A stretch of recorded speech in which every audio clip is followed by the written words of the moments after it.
I'm so excited to hop into this conversation about energy jobs. I think, as someone who works in the clean energy sector, consulting solar companies on content and storytelling, I think there's so many opportunities to get into clean energy, especially in California, especially in Los Angeles. I'm so excited to have these incredible speakers on the stage, especially because it's an all-women panel, which is even cooler to me because the energy sector does not always look like this panel. And obviously all of these people are working to change that. So I'm really excited to dive right in. I wanted to have each of you share about your clean energy career journeys and any of the key skills or experiences that helped you break into the energy sector. Okay, so since I'm holding the mic, I'm happy to get us started. I'll warm us up here. First of all, I just want to acknowledge that on an energy panel, I'm really loving all of the energy in this space today. So I just want to give it up for Krista and the work that you're doing, Kristy, with the Green Jobs Board initiative. So happy to be in this space, though. I'm Bridget and I work as our Senior VP of Programs and Talent Development at UniteLA. But where I am today is not where I started, and as you've heard from so many of our panelists, career pathways are not always linear. And so in the work that I do every day, I really have the privilege of showing up and helping to connect talent to opportunity and community. But my career started as a community journalist. As a child, I was always curious, had a real desire for continuous learning. It was also always important for me to be connected to community.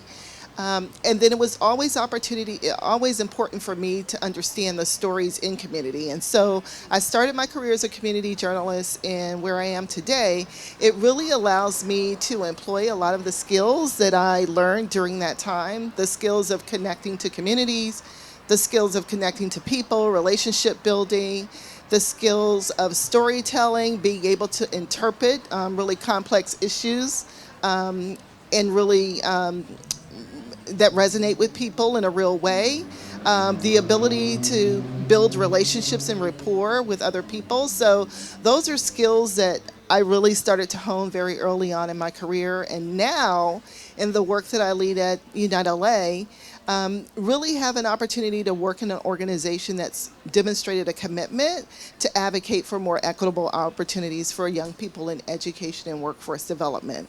And then to bring this full circle to the conversation here on the panel around clean energy, about 3 years ago, I had the opportunity to work alongside an employer partner as well as about 40 partners, public-private partners and community, to launch the LA Regional Clean Tech Career Academy. And I want to give it up to all of our students and scholars and alum who are in the room with us today, because I see you in the audience. And we always encourage our young people to show up. That's 50% of it. And I'm so proud of those who actually showed up here in this space today. Lastly, I just want to say, in terms of where we are with the Academy, it really provides an opportunity for young people to learn about clean energy career pathways, and it affords me the opportunity to work alongside employers in this space. And we have nearly 100 employers in our network who are really working alongside our young people to make sure that they have the skills, they have the social capital, but they also have the skills and the knowledge they need to make informed decisions about their career pathways. So that's me, that's who I am and what I do, and I'm happy to pass the mic on. Thank you. Thank you.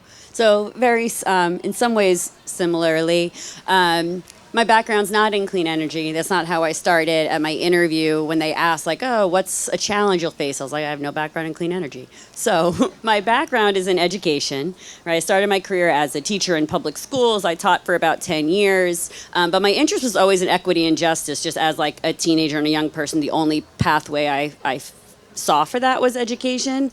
Public school system was not the vibe. So I pivoted into nonprofit work, and I was working with young folks who, whatever phrase you would want to use, pushed out, kicked out, dropped out of public schools. So they were young people who didn't complete their diploma. And a big part of what we did was, like, not only just getting them to remind themselves of like the things they can do, because we found that traditional schools, we found that young people, if they didn't succeed in traditional schools, there was a big I can't do anything, right? So there was a lot of rebuilding there, but also finding vocational pathways, right? And one of the partners we worked with for years was Grid Alternatives, who I am privileged to work with today, whose mission is ensuring that everybody has access not only to benefits of clean energy technology, but also the economy in clean energy, right? So it's all no-cost solar installation for income-qualified families. And so that's kind of like the bread and butter of what Grid does. But I'm in the workforce development department. So we do have short-term training programs where folks can learn installation basics and kind of get exposure to clean energy technologies. If they find an interest there, they can participate in our Solar Core program, which is what I have the huge privilege to oversee, where they can be with Grid for 11 months, no education or experience in solar. That's kind of the first thing we do is what is solar? But it doesn't matter, right? It doesn't matter. I think I know for me, my first job, I didn't know how to do it before I got there. It's you learn on the job, and many jobs are that way, right? You just need the opportunity, right? The access. And so after a year, right, we have folks who can enter this industry just because that's all they needed was somebody to say, to know that the opportunity is there, right? So we get to work together for a year. But I guess the way I got here, because I think the second part of the question was about skills. Yeah, if there was any specific skill sets that helped you get to where you are today. Yeah, and I think that would just be finding like-minded people, like-hearted people, and continuing to nurture those relationships, because then you'll be connected to other people who are doing similar work and have similar passions, which is how I landed at Grid. Because I was working in the nonprofit workforce development education sphere for years, partnering with Grid, continuing to partner with them, with the people at Grid who resonated, and then eventually they asked, would you be interested, in a role? And I was like, well, I can't. I don't have a background in clean energy. And they were like, we do, right? You have a certain skill set that we need. So I think that's something too. And I hear oftentimes, I was talking to somebody out here earlier about how women tend to when you see a JD, if you don't meet 100% of the, right, the qualifications, it's not just women, there's a lot, but if that resonates with you, whereas some people are I'm just going to throw my hat in the ring, right? But to not undersell yourself, right? So I think a skill, well, that's not a skill I clearly have because I did undersell myself. I wouldn't ever have applied for it. But, to connect with people, pursue the things you're passionate about. People will see that passion and, what will come from there. It's a pleasure to be here in such wonderful company. Really lovely to hear about your journeys. I'm Kiana Michaan. I've been working in solar for about almost 10 years. I've done kind of a number of things. I have done solar project management, permitting, interconnection, used to do that work full time. Now I do kind of more broader consulting for solar companies on business development, partnerships, sort of strategic planning when it comes to solar development. I'm doing a lot of work now with a solar company that's developing agrivoltaics, so that's solar on agricultural land. Happy to chat more about that. But I used to primarily work on rooftop solar projects. I'm based in New York City, so a lot of experience in that market. And then I also do climate storytelling, which I don't think I would have foreseen myself doing at the beginning of this journey. I think that happened organically. But I think hearing both of you speak, I resonate with. I don't think there is a linear, clear, common pathway to getting into energy. I think clean energy, unless you're just I want to be an energy engineer off the bat, which for some people might be the case, right? But I think outside of maybe the more traditional engineering pathway, there's a ton of other jobs, but clean energy is such an emerging field, right? I was talking to a friend who works in wind energy, and she was I was at this wind energy conference, and they were how many people in the room have been working in the industry over 5 years? And no one raised their hand, so or barely anyone. I think solar is a more mature market than wind. But the point being, I don't think we're all kind of writing the pathways ourselves. So if you are interested in being in energy, kind of no matter your background, I think there are applicable skills. For me, what that journey looked like, and can get more into sort of those skills and I think different ways to get into it. But yeah, I mean, I became interested in clean energy in probably like late middle school, high school, when I really I was taking like an extra class at school that was climate science. I heard the whole spiel for the first time, and I was like, wow, this is the defining issue of our time. Why is everyone not talking about this more? And I was like, clearly clean energy is like such a massive part of the solution. Like, how can I be involved in that? So truly it just started out as me like academically being interested, so following that in school, taking courses around renewable energy, and then I started just interning and then working with local nonprofits that were working to bring solar to low-income housing in New York City. And kind of through that work, I ended up then working at a solar engineering consulting firm, and kind of the rest came from there. So yeah, that was my pathway. And then in terms of the climate storytelling, I was working with nonprofits on the side of the technical solar work that were doing storytelling, because I loved that as a consumer of stories. I was like, this is amazing. I love environmental documentaries. I love learning. But I did not see myself as a storyteller at the time. I was doing like project management, people management, partnership, kind of just like back behind the scenes logistics. And it wasn't until kind of a few years later where I thought, I can also do this as well. And that really came from having so many amazing conversations with colleagues working in energy about topics that I felt were like so vital and important to our energy systems and climate change and how it's impacting us all. And then going and having conversations with friends and family not working in the sustainability or energy sectors, and they're like, yeah, we've never thought about any of these things, or don't know what that is. And just being like, I think that there's definitely, I think, a conversation in the media broadly of how hard it is, like with science communication, right, to take all the important things scientists are learning and disseminate that information in a way that's engaging to people. And I think that also really applies to energy, because there's so much important work happening in the clean energy space. But I think, and I know we're a really cool crowd here today of sustainability nerds, so I don't think this necessarily represents the general public, because you are all awesome. Been having lovely conversations with people. But yeah, I think there's such a need to figure out how to have really accessible conversations about the technical clean energy issues that are impacting all of us. So yeah.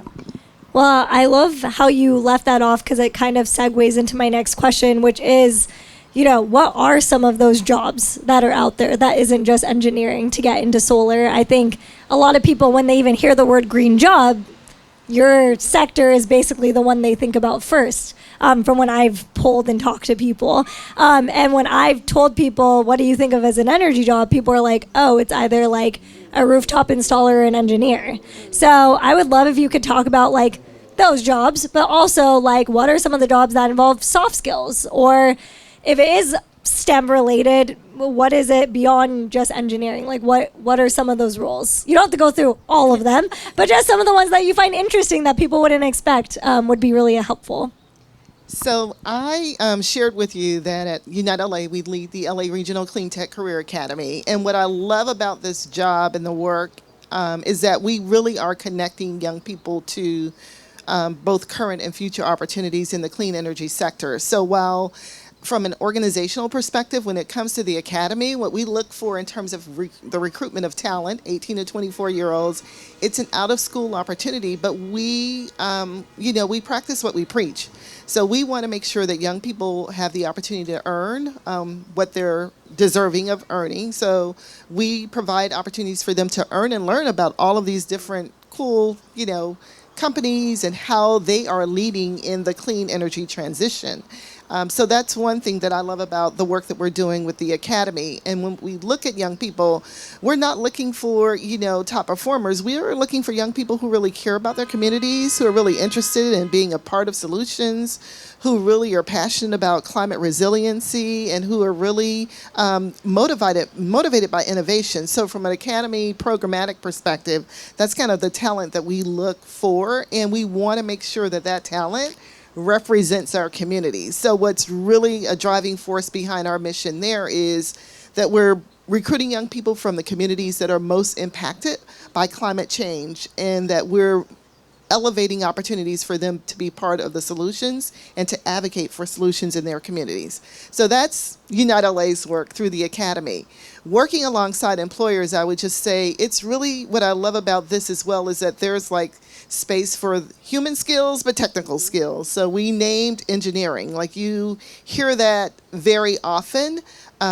And it was really very early on part of our conversations when we were having conversations with employers about where are the jobs in this particular sector. A lot of the conversation was around, engineering and various engineering pathways. And so we've been able to work alongside those employers to help them understand that their place and space in this climate transition goes beyond engineering jobs, and so does the talent here in our community. So we see, a very broad range of opportunities, both in terms of entry level, be it project managers, people who are involved in community engagement, community outreach, so that they're educating communities about what companies are doing for entry level purposes.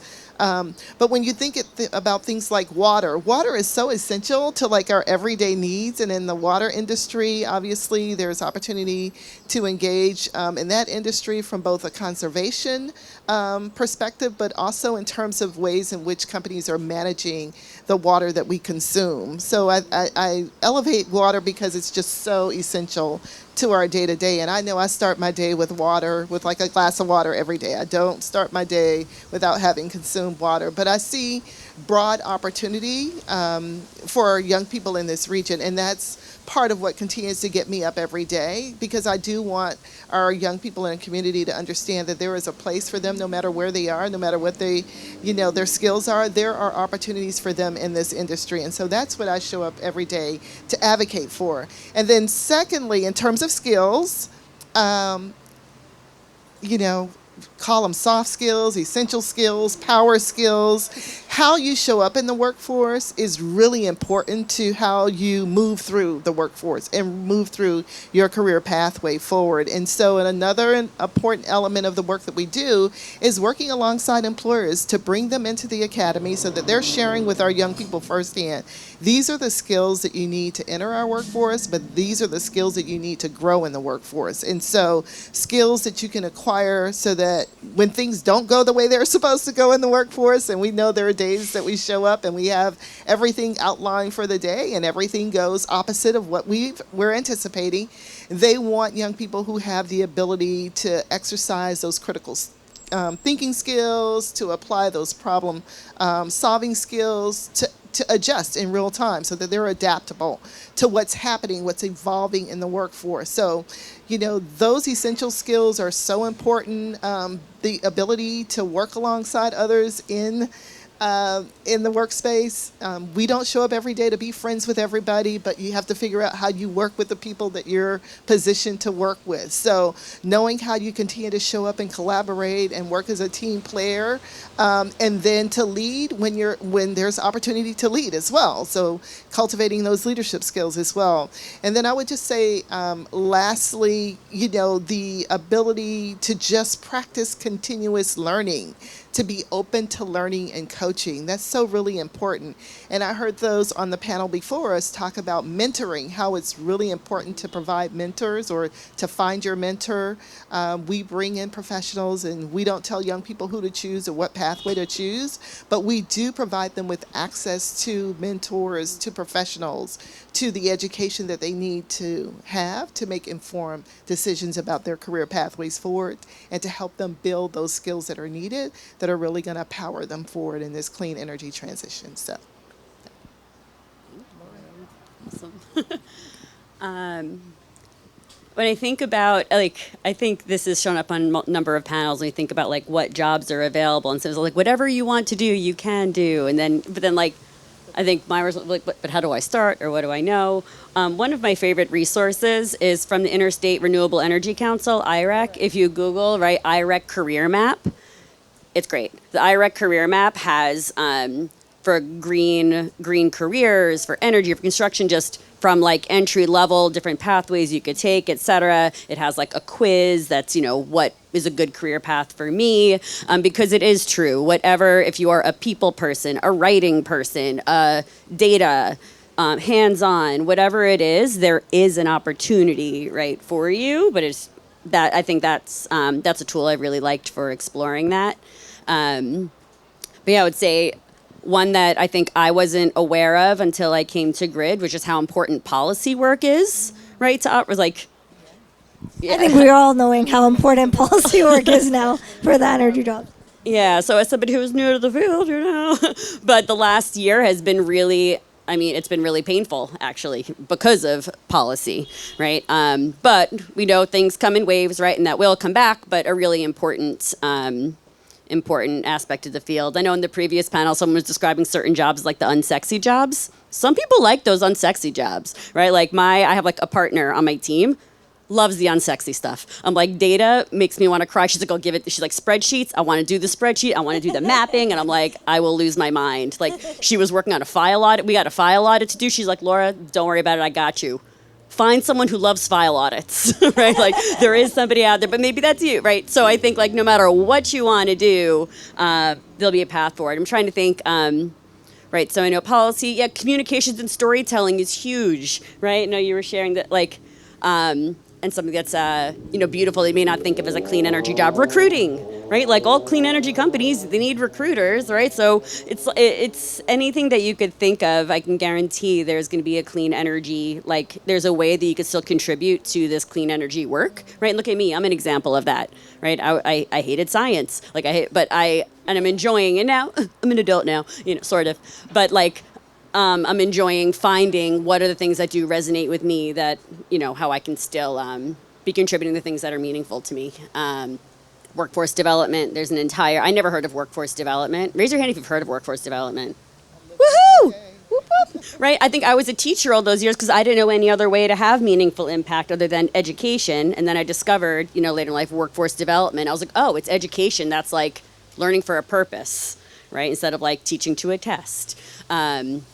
Yeah, so, yeah, there's a variety of jobs. Yep, okay. Back up, period. I'll try not to be too redundant because I think you've both already hit a lot of the main points. But yeah, at the end of the day, energy companies and nonprofits are companies and nonprofits. So any job you could think of a company needs, right, whether that's accounting, finance, HR, communications, project management. Basically, you have a skill that is transferable to energy. I guarantee it. Graphic design, literally anything. Some of these companies are massive, some are small. So I feel like in that sense, it's a job. But one thing that I really appreciate working in energy all these years in clean energy is that I do feel like it attracts people who genuinely care about our future. So I think something that's nice about, and I think clean energy and also more broadly to sustainability work, is that I feel like compared to a lot of other fields where there's a lot of competitiveness, I find that people are really willing to help you because there is this sense that we are all in this together climate-wise, and we need each other to, we need all of us to be working on this in order to have an effective clean energy transition. So I think other panels, this has been mentioned, but like, you guys are here now, talk to each other, reach out to people, whether that's DMing people on LinkedIn or emailing them, or however that may be, going out and networking. I think just making connections, building relationships. We're in this work to have a better planet together. And so people want to help and support, right? And help you find your way on your career. And I think that's been a gift. There's a lot more I could say, but since we're short on time, yeah. Well, I want to get into resource dropping because I think it's really important. I think you guys are talking about the jobs, which is the North Star, but a lot of people here early to mid-career, they need building blocks. So I would love for each of you to kind of name some resources, fellowships, programs that maybe you run or are a part of. That you can plug that people can learn about to get started. So Kiki, I'd love if you can share some of the programs and certifications that are valuable for people to get started in the space. Certainly. There's tons of opportunities, whether you have, a traditional 4-year degree, advanced degrees, or you don't. I feel like there's so many different avenues. There's a ton of professional development and certification opportunities in clean energy, depending on what you're specifically interested in. If you're interested in solar, NABCEP has certifications that's NABCEP, if you're jotting that down, North American Board of Certified Energy Professionals. Solar, they also have wind certificates. I know less about that, but very industry standard, so that's something to look into. I have done a number of different ones. CLI, the Clean Energy Leadership Institute, is phenomenal. I did that program and I remain very involved. So if you are interested in that, just come chat with me after. But there's tons. There's battery MBA if you're interested in battery storage. There's more than You're many mentioning online certifications. Yeah, too. online certification. Some of those are hybrid in person. There's probably depending on where you live, programs like you guys are involved, local programs in your community. Just look at your local universities, right? They might be offering professional development certifications, and there's tons of also just free online resources.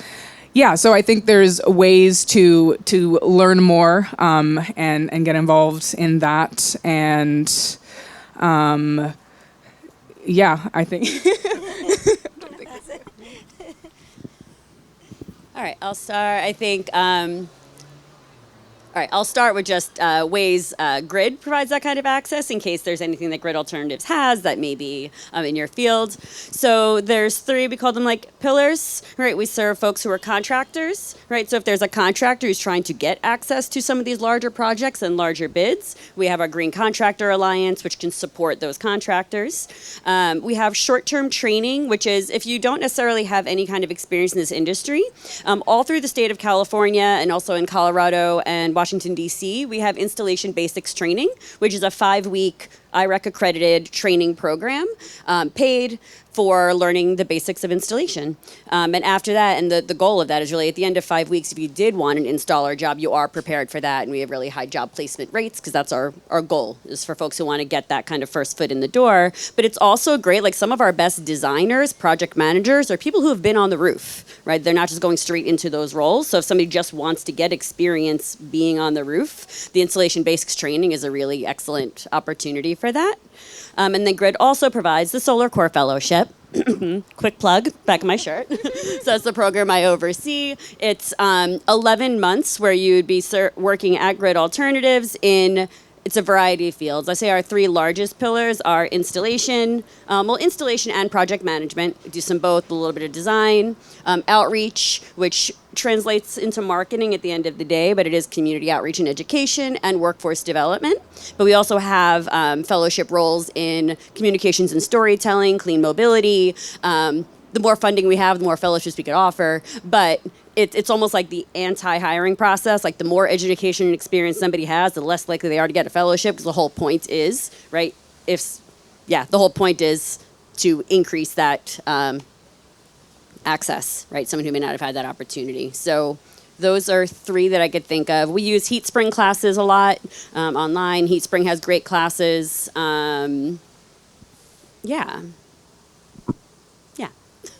Okay. So I've already shared with you, we run the LA Regional Clean Tech Career Academy. Young people 18 to 24 years old have the opportunity to earn and learn about a broad sector of careers in clean energy. Most of our young people walk away having earned somewhere about $3,000. We've awarded somewhere about $100,000 in scholarships, and alongside that, place young people into privately paid internships and early work experience as well after they complete the program. Beyond that, the power of partnerships is real. So obviously, we have a really great relationship with GRID Alternatives, where we're able to refer students into their programs as well. Our community college systems really offer great opportunities to earn both credentials in various clean energy spaces. And West LA College in particular runs the California Climate Center, where you can earn certifications in a broad sector of careers in climate resiliency. I would also say we work alongside the LA Clean Tech Incubator, where they offer a number of opportunities to train for certifications, and we're working alongside them right now through our Green Jobs Regional Partnership to really advance more opportunities in the EV/EVSC sector as well. So LACI is another organization that we work really closely with. I will validate IRIC. IRIC is a great online resource and a career pathway resource as well.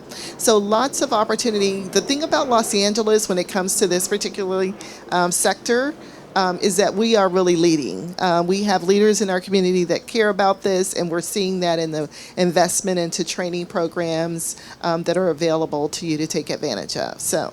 Amazing. And final plug is that Green Jobs Board will be launching a resource focused all on energy jobs, featuring resources from IREC and otherwise as part of our new program we're calling Treehouse. And we're going to actually have a sector called Energy, where you'll be able to click through and get all of these resources mentioned and more. So that way, if you didn't write it down fast enough, you'll be able to go on our website and check it out. But let's give these folks a round of applause. Thank you, guys.